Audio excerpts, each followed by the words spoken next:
Nos toca un tema bastante interesante, ¿verdad? Donde vamos a tratar elementos que no son precisamente fundaciones, porque estábamos en eso de las fundaciones superficiales, pero que yo he decidido acoplar estos elementos porque desde el punto de vista constructivo los procedimientos son similares. Ustedes saben que ya hemos hablado de las fundaciones superficiales, el replanteo se hace sobre el terreno, se demarca el área que se tiene que excavar, se hace la excavación, se prepara todo para colocar las armaduras o los materiales, el hormigón o la mampostería que se tenga que colocar y se construye eso y bueno, ese es el elemento superficial. En algunos casos se rellena o vienen otros elementos encima de ellas. En este caso, no son fundaciones precisamente, pero los elementos que vamos a ver a partir de ahora tienen exactamente el mismo procedimiento constructivo, o sea, es decir, se hace un replanteo sobre el terreno, se hace una demarcación de la parte que se va a excavar, se excava, se vuelve a replantear hasta alcanzar la profundidad necesaria y etcétera, se le da el tratamiento adecuado. El primer elemento que vamos a ver en esta nueva familia, digamos, son los cabezales de pilotes. Como sabemos, los cabezales de pilotes son elementos de transferencia de cargas, reciben la carga de columnas y las transfieren a los pilotes para que estos a su vez, ¿verdad?, descarguen en el terreno, descarguen los esfuerzos en el terreno. Entonces, el cabezal es un elemento rígido que une las cabezas de los pilotes, ¿verdad? Y la base de una columna. Entonces, de acuerdo a la capacidad portante de un pilote y la carga que recibe de la columna, entonces esta carga se tiene que distribuir en el número de pilotes necesarios, ¿verdad? Si el pilote tiene la capacidad de soportar solito la carga de la columna que recibe, entonces el cabezal tendrá un solo pilote. Si hacen falta dos pilotes, tendrá dos, si hacen tres, etcétera, ¿no? Dependerá de la magnitud, en general dependerá de la magnitud de la carga de la columna, pero obviamente hay otros factores también que se tienen que ver en el diseño de manera que se compatibilice, ¿verdad? De que no haya una columna que tenga un pilote y otra columna que necesite 50 pilotes. Entonces, en el diseño de los pilotes también se manejan estas variables y obviamente que el ingeniero también seguramente las ha manejado en el diseño de las columnas y en la distribución de cargas, ¿no? De manera que dentro de un aspecto regional o racional, mejor dicho, hay cierta compatibilización previa en el análisis, de manera que la relación del número de pilotes entre unas columnas y otras para una misma estructura sea algo aceptable, algo viable y la capacidad de los pilotes también, ¿no? Sea la necesaria como para como que todas las ecuaciones cuadren, ¿no? Estoy hablando muy en general, obviamente, pero eh, más o menos así es la cosa.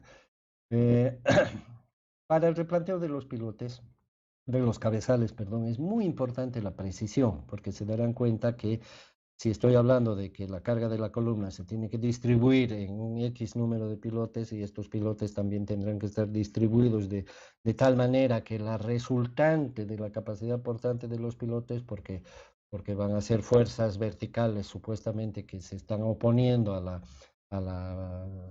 carga que reciben, entonces va a haber una resultante y supuestamente la resultante tiene que coincidir, ¿verdad?, con la línea de acción de la carga de la columna. Entonces es muy importante la precisión, siempre es importante la precisión, pero en este caso particularmente podríamos decir es más importante, ¿no? Entonces el replanteo consistirá en ubicar la posición exacta de la columna en cuestión y obviamente el eje de la columna, que supuestamente es la línea de acción de la carga, y en función de eso hacer el replanteo específico que nos dará la forma y el tamaño del cabezal de pilote. El cabezal de pilote puede ser chico, mediano o gigantesco, dependerá de todos los factores que ya hemos dicho.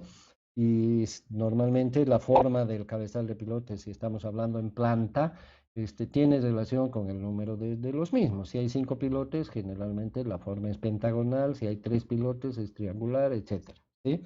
Entonces eso se acomoda, ¿para qué? Para que haya simetría y sea bastante fácil o racional encontrar, suponer que la línea de acción está en el centro geométrico, ¿verdad? De esa simetría. Entonces, esa es la idea, el replanteo específico tiene que hacerse muy bien y obviamente que ya previamente ha tenido que haber esta delicadeza, este cuidado en este conjunto de elementos que van a trabajar simultáneamente cuando se han puesto los pilotes, ¿no? Se supone que los pilotes están exactamente en su lugar, de nada serviría que el cabezal esté perfectamente diseñado geométricamente bien trazados si los pilotes están cada uno por su lado. Obviamente estoy exagerando, pero tiene que haber una coherencia en esto, ¿no? Acá tenemos algunas imágenes, fíjense qué grandes pueden ser los pilotes, ¿no? Acá tenemos un esquema de un pilote, de un cabezal para tres pilotes. Se hace entonces la demarcación correspondiente, se hace la excavación hasta alcanzar la profundidad prevista en los planos, la profundidad del cabezal de pilotes. Y generalmente, cuando se hace el cabezal de pilote, generalmente se hace también una plantilla.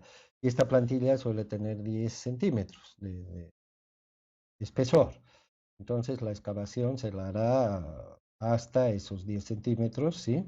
Y por supuesto, como ya los pilotes están en el lugar, la excavación se hará alrededor de los pilotes y también tanto por dentro, entre los espacios entre los pilotes, como por fuera, ¿no es cierto? De manera que alcancemos la profundidad deseada, se hace la compactación, de manera que una vez que está compactado, aproximadamente quedan 10 centímetros hasta la base del cabezal de pilote.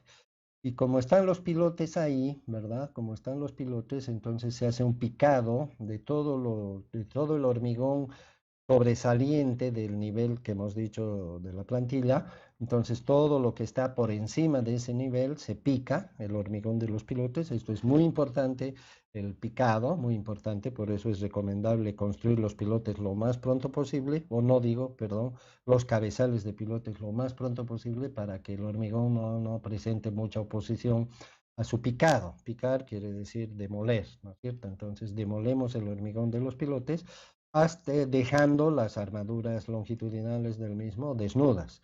Y es muy importante eliminar todo el hormigón endurecido que queda adherido a las barras de acero del pilote. Es muy importante que estas barras queden completamente libres de adherencia porque se tienen luego que juntar con el hormigón del cabezal de pilote y tiene que haber una perfecta adherencia ahí porque la idea es que los pilotes estén empotrados en el cabezal. Ya hemos dicho que el cabezal es una estructura rígida, entonces es necesario que los pilotes estén empotrados y fijos en el cabezal, que formen un todo con su cabezal. Por eso esto del picado, clave, digamos, de que se haga un buen trabajo. Entonces, si hay necesidad de encofrado, puede ser que la misma excavación nos permita usarla como molde, si es que lo hemos hecho con el suficiente cuidado y el terreno da para eso, o si no, se hará un encofrado. Aquí tenemos una imagen de un cabezal de pilote, fíjense, 1, 2, 3, 4, 5, 6, ¿no? Hexagonal, seguramente hay 6 pilotes y no tenemos encofrado, entonces seguramente se lo va a encofrar y aquí tenemos la imagen de un cabezal gigantesco donde está todo el perímetro encofrado, inclusive con refuerzos, ¿no? Y los pilotes que están sobresaliendo ahí y que están en pleno proceso de picado. Luego se colocan las armaduras, acá tenemos una imagen, hay distintas maneras de interpretar el tema de diseño y cálculo de las armaduras, pero en general tenemos una armadura por abajo, una parrilla por abajo, una parrilla por cada cara del cabezal y algunas veces una parrilla por arriba.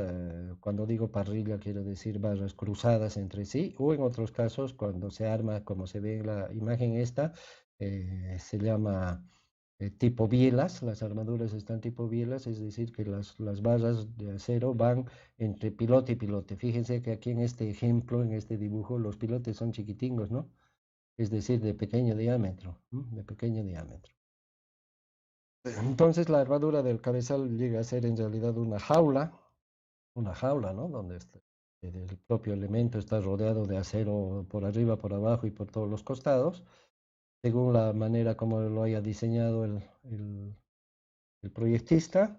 Y además de la armadura propia del cabezal, tenemos otras armaduras que considerar. En primer lugar está la armadura de los pilotes, que como se puede ver sobresale del suelo. Aquí se está picando, cuando se termine de picar van a quedar todos estos fierros como parte del espacio que ocupa el cabezal. Esa es la armadura de los pilotes. También vendrá la armadura de la columna, ¿verdad? Tenemos que asentar ahí un canastillo que es representativo de la armadura de la columna para que luego la columna empalme con los fierros longitudinales de ese canastillo. Se supone que el canastillo tiene que sobresalir por encima del cabezal una longitud de empalme necesaria, ¿no es cierto?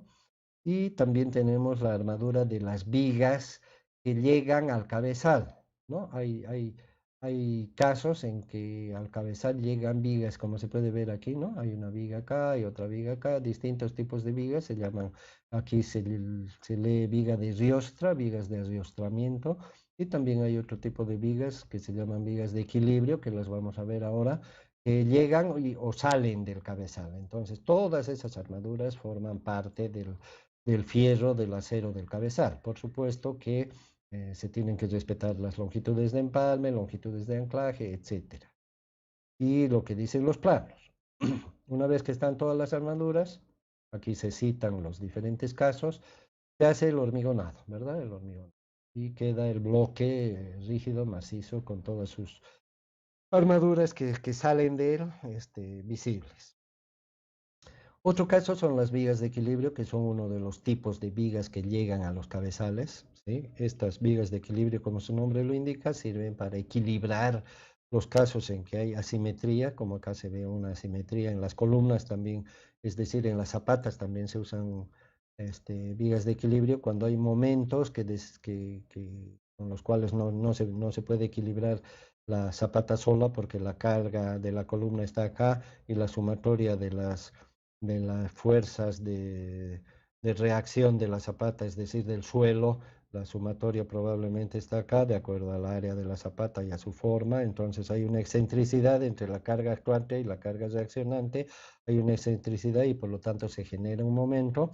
Y para ayudarle a ese momento generado, se coloca una viga, es decir, se le pide ayuda a la zapata que está enseguida, de manera de que se pueda compensar esos esfuerzos adicionales. Por supuesto, los momentos mayores están cerca de la zapata excéntrica y los momentos menores, a medida que se aleja, van disminuyendo, ¿no? Más o menos como un voladizo, algo así. Entonces, bueno, acá se ve lateralmente, lo cual nos está mostrando justamente lo que decía, por lo cual la viga de equilibrio generalmente tiene una sección variable, como se puede ver, acá hay mayores momentos y acá hay menores momentos. Lo mismo si nos imaginamos que este es un cabezal, ¿no? Lo mismo, la viga de equilibrio se construye entre cabezal y cabezal. Y fíjense, algo importante es que la armadura longitudinal de la viga de equilibrio entra dentro del cabezal, aquí entra dentro de la estructura formada por la zapata y la columna, ¿no es cierto?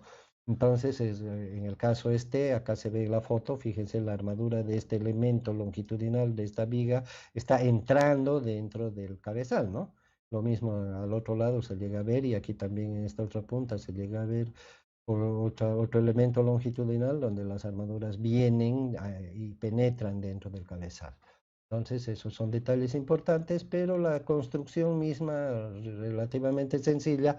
La viga de equilibrio, si lo vemos en el terreno, es parecida a un cimiento corrido, ¿no es cierto? Entonces, el replanteo se hará como una línea, un hilo en el eje, se marcará el ancho y será la excavación, la compactación en el fondo. Se suele hacer una plantilla, el encofrado si es que hace falta y se coloca la armadura. La armadura de una viga de equilibrio es igual que la armadura de cualquier otra viga, es decir, tiene barras longitudinales y tiene estribos transversales. Lo que sí es bueno hacer notar que las vigas de equilibrio, como soportan esfuerzos muy grandes, entonces suele ser una armadura muy pesada, armadura de barras muy gruesas y muy seguidas entre sí, e inclusive en algunos casos por la altura que a veces tienen las vigas de equilibrio, se utiliza armadura lateral, armadura de piel, longitudinal de piel. Entonces esos detalles constructivos El constructor simplemente seguirá los planos, ¿verdad? Por lo que acabo de decir, estas vigas de acá que vemos en la imagen parecen ser de arrastramiento, no de equilibrio, ¿no es cierto? Por la poca cuantía de la armadura que vemos y tampoco se aprecia mucha profundidad, ¿no es cierto? Por los fierros que se ven acá, no parece ser muy alta la parte del canastillo de fierros. Entonces, estas son vigas de adiestramiento. Y luego viene el hormigonado, que es un hormigonado como cualquier otra viga, como los casos de cimiento corrido que hemos estado comentando. Las vigas de adiestramiento son una especie de tirantes, ¿sí? Cuando por algún motivo un cabezal se va a desequilibrar, por ejemplo, cuando tenemos un cabezal de un solo pilote, entonces estamos apostando a que la línea de acción de la carga de la columna va a coincidir exactamente con la línea de acción del pilote. Pero en la práctica, una ligera desviación en la perforación del pozo para el pilote, una ligera desviación en la columna, una ligera desviación en los ejes o en el replanteo o en la construcción, cosas que son posibles a pesar de todos los cuidados que tengamos, puede hacer que el cabezal de pilote tienda a desequilibrarse, ¿no es cierto? Por alguna excentricidad podría moverse en un sentido o en otro. Entonces, en los cabezales de un solo pilote se suele ponerle tensores, digamos, a los cuatro lados, como cuando se planta un poste de luz. Los de la CRE le ponen unos cables de acero, ¿verdad? Para que la columna de hormigón o el poste de hormigón no se mueva. O lo que hacen en los circos, ¿no? En los circos igual plantan unas barras unos tubos de acero y los fijan lateralmente con tensores para que no se muevan, porque si no, no tuvieran equilibrio. Algo parecido son las vigas de arrastramiento, son tensores que fijamos entonces en el perímetro de las mismas, como se ve aquí, ¿no es cierto? Entonces este es un tensor, este es otro tensor, que no van a permitir que el cabezal se rote en ninguna dirección, ¿verdad? Entonces, estas vigas, como la tracción, ustedes saben, no produce deformaciones laterales, entonces generalmente sus armaduras son bastante ligeras, su sección también suele ser pequeña, sus dimensiones lo mismo, 30 por 30 o algo así, y una armadura relativamente ligera, la construcción es sencilla, ¿verdad? Tiene tan poca altura que generalmente no se hace una plantilla, no se usa encofrado generalmente porque es con tan poca altura el suelo no sirve como molde, así que es una estructura bastante sencilla. Acá vemos algunos ejemplos, acá está dibujado. Fíjense, aquí tenemos una columna y un cabezal con dos pilotes. Entonces, un pilote respalda al otro, digamos, para una rotación en este sentido o en el otro, ¿no es cierto? Pero en este plano. En cambio, para este otro plano no hay nada que les ayude, así que por eso estos dos tirantes o vigas de adiestramiento que impedirán que este cabezal de pilote gire en aquel sentido o en este otro, ¿cierto? En el plano de esta parte que está más oscura. Entonces ese es el rol, aquí vemos un claro ejemplo, un cabezal pequeño, aquí tenemos un solo pilote, fíjense el hormigón ya está picado, ya están quedando solamente las barras longitudinales del pilote, está la jaula que hemos mencionado y están las vigas, ¿no es cierto?, en ambas direcciones. Parecería que aquí deberían haber otros dos, ¿no? Otras dos vigas de adiestramiento en esta otra dirección. Bueno, pero la ilustración sirve. Tampoco se observa encofrado, hay un gran espacio entre la armadura y el terreno, probablemente se pusieran un encofrado posterior para no tener tan grande el recubrimiento, pero si deciden vaciarlo así, tampoco estaría mal, ¿no? Habría un hormigón que está de más y un recubrimiento que está de más, y lo que está de más en la ingeniería no sobra, pero no es la mejor ingeniería porque uno de los requisitos de la ingeniería es la calidad. Para la calidad es la durabilidad, la resistencia y la economía.